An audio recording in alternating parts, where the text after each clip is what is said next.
సరే, ఈ పర్టికులర్ కేసుకు సంబంధించి మీరు కాపు సెక్షన్ మీకు దూరంగా ఉంది కాబట్టి వాళ్ళని దగ్గర చేర్చుకునే ప్రయత్నం చేస్తున్నారు అని చెప్పేది మీ పార్టీ మీద. ఇంకొకటి అభియోగం ఏంటంటే 7 లేస్తే కానీ జగన్మోహన్ రెడ్డి కదలడు వాళ్ళంటున్నది అభియోగం. ఒకటి వాసుదేవన్ గారు, ఈ యొక్క మనము నిన్న అంటే మీరు జనరల్గా మనము ఒక జగన్మోహన్ రెడ్డి గారు అంటే మిగతా దానిలోకి ఎక్కడ పోలేదా కార్యక్రమాలకి, అంటే పరామర్శించడం కూడా వీళ్ళకి మింగుడు పడ్డంలే. ఎందుకంటే ఇప్పుడు కులము అనేది మేము ఎప్పుడు కూడా దాని గురించి ఎత్తలే. నేను చెప్పా గతంలో డాక్టర్ను దళితుడు అని వాళ్ళే మొదటి నుంచి ముందుకు వచ్చారు, అట్లాంటివి దండిగా ఉన్నాయి. మేము కుల ప్రస్తావన కాలేదు. మీ పార్టీ అగ్రనాయకత్వానికి ఉండే కుల పట్టింపుల గురించి చాలా మాట్లాడాలి, అది వేరే ఇంటర్వ్యూలో మాట్లాడదాం. అది వదిలేండి. కులం అయితే ఎప్పుడు ఇటువంటి దాంట్లో మేము రాజకీయం చేయము. మేము దీన్ని ప్రశ్నిస్తే రాజకీయం అని వాళ్ళు అనుకుంటే వాళ్ళ కర్మ, మనం ఏం చేయలేం. ఎందుకంటే ప్రజల్లో డిగ్రేడ్ అయినారు, వీళ్ళు చేసిన కార్యక్రమాలు ఏవి లేవు. ప్రతి ఒక్కటి రోజు నేను చెప్పా కదా, ఇటువంటివి లాకప్ డెత్తులు కానీ పోలీసులను పోలీసులు వైఎస్ఆర్ కాంగ్రెస్ పార్టీ నాయకులను కానీ వైఎస్ఆర్ కాంగ్రెస్ పార్టీ కార్యకర్తలను కానీ ఎలా బెదిరిస్తున్నారనే అంశాలు మనం తెలుస్తున్నాం. నిన్న పవన్ కళ్యాణ్ గారు ఏదో మాట్లాడారు దీని మీద. పవన్ కళ్యాణ్ గారు ఆయన తోలు తీయడానికే సరిపోతుంది. మేమంతా కూడా పాపం ఆయన తీసిన తోలుతోనే మాకంతా ఇదంతా ఆయన తీసిన తోలే సార్. ఈ ఎర్ర కనపడతా ఉందంటే మా కార్యకర్తలని మా నాయకుల్ని తోలు తీసి మాకు ఆ తోలు ఇంకా ఏమైపోతుందో అనేది మాకు అర్థం కాదు. రాజకీయాన్ని ప్రశ్నించాడు కాబట్టి మీరు ప్రశ్నించారు. అతని మాటలు ఏమన్నా మర్చిపోమాకండి కాదు సార్. నిన్న చెప్తున్నాడు, ఏం చెప్తున్నాడు అంటే అతనికే అభద్రతా భావం వచ్చింది. నేను గెలుస్తానో లేదో నాకే తెలియదు, ప్రభుత్వం వచ్చినా రాకున్నా ఆయన చెప్పినది బాగా మాటలు. ప్రభుత్వం రాకున్నా ప్రజల పక్షాన నిలబడి తోలు తీస్తాడంట. ఇప్పుడు ఉన్నది చెప్పినది చేయలేక సుగాలి ప్రీతి గారి అడ్డం పెట్టుకొని, సుగాలి ప్రీతి గారిని పాపం అమ్మాయిని అడ్డం పెట్టుకొని ఎన్నికల్లో ఎన్ని మాట్లాడారో ఏం కథో ఈ రోజుటికి అతిగతిలే. ఇటువంటివంతా ఆయన తోలు తీయడంలోనే ఆయన యొక్క ఇది అర్థమైపోతుంది. కాబట్టి ఇటువంటి కేసులంతా కూడా నేనైతే పవన్ కళ్యాణ్ గారి మాట నేను జనరల్గా ప్రజలు కానీ నేను కానీ నాకు తెలిసి ఆ సామాజిక వర్గం కానీ పెద్దగా పరిగణలోకి తీసుకోవడం లేదు. ఆయన ఎప్పుడు ఏం మాట్లాడతాడు. మీరు కుల రాజకీయాలు చేస్తున్నారు కాబట్టి ఆయన వచ్చి ఆయన నిన్న ఆ మాట కూడా ప్రస్తావన చేశారు. ఇంకోటి పదే ఆయన ఒక కులానికి కన్ఫైన్ చేసే కార్యక్రమం కూడా మీరు చేస్తున్నారు. ఆయన కుల నాయకుడేం కాదు, పార్టీ పెట్టుకున్నారు సార్. 100% స్ట్రైక్ రేట్ తోటి ఆయన ఏది జాతీయ స్థాయికి విస్తరిస్తున్నారు. ఆయన ఇప్పుడు మీరు కుల నాయకుడు కాదు అంటున్నారు. ఆయన కులాన్ని అడ్డం పెట్టుకునే కాపు కులము వారే మీరు ఎన్నికలలో వచ్చి నేను ముఖ్యమంత్రి అయితా మీరంతా ప్రోత్సహించండి అంటే వాళ్ళంతా ఏకమైతే తప్ప వచ్చిన పరిస్థితి లేదు. ఇంకొకటి కాబట్టి దానికి 100% కాపు కులము అతనికి సపోర్ట్ ఉండబట్టే పోయిన ఎన్నికల్లో గెలిచాడు, డిప్యూటీ సీఎం అవ్వగలిగాడు. లేకుంటే అతని ప్రసక్తే లేదు.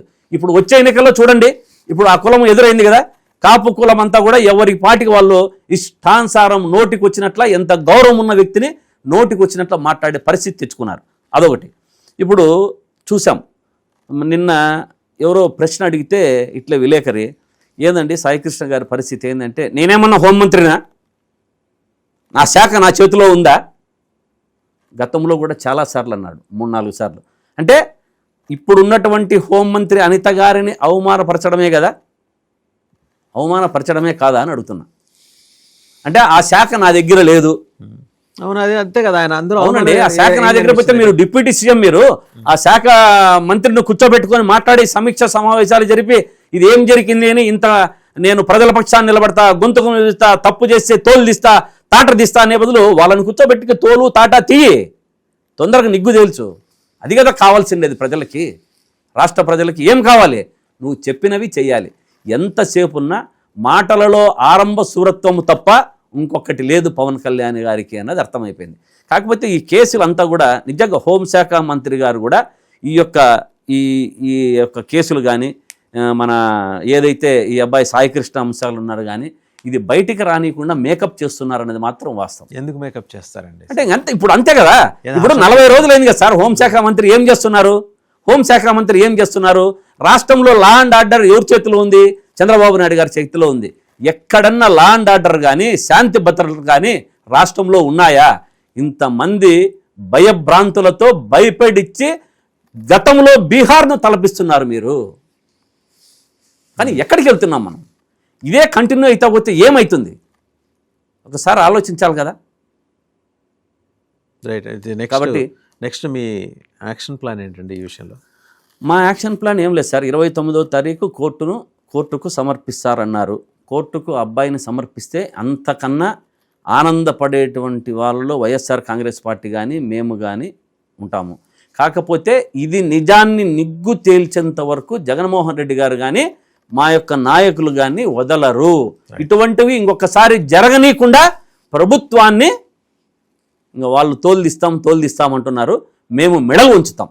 రైట్. Thank you. ఇది మాత్రం guarantee. Thank you very much Srikanth గారు. సో చాలా కాన్ఫిడెంట్గా ఉన్నారు. ఏంటంటే 29వ తారీఖు సాయి కృష్ణని హైకోర్టులో హాజరుపరిచే విషయంలో ప్రభుత్వం కాన్ఫిడెంట్గా చెప్పిన అంశంతో ఐ థింక్ వైసీపీ కూడా ఏకీభవిస్తున్నట్టుంది.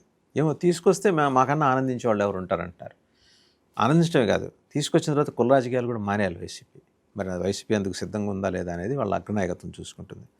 ఎందుకంటే కుల స్పృహ విపరీతంగా ఉన్న అగ్రనాయకత్వం మరి ఇవాళ ఇతని విషయంలో ముందుకు వచ్చి ఇంత హడావిడి చేస్తుందంటే జారిపోతాయేమో కాపు ఓట్లు అనే ఒక సందేహం.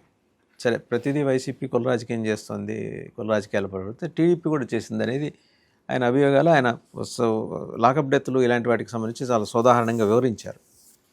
సో ఎవరి హాయంలో ఎన్ని జరిగినాయి, ఎలా జరిగినాయి, బాడీ మిస్సింగ్ అనేది బూడిచ్చేసి నదిలో కలిపేయడం అనేది బహుశా ఎక్కడ జరగలేదు బీహార్ లాంటి రాష్ట్రంలో అని వైసీపీ అభిప్రాయం లేదా ఆరోపణ.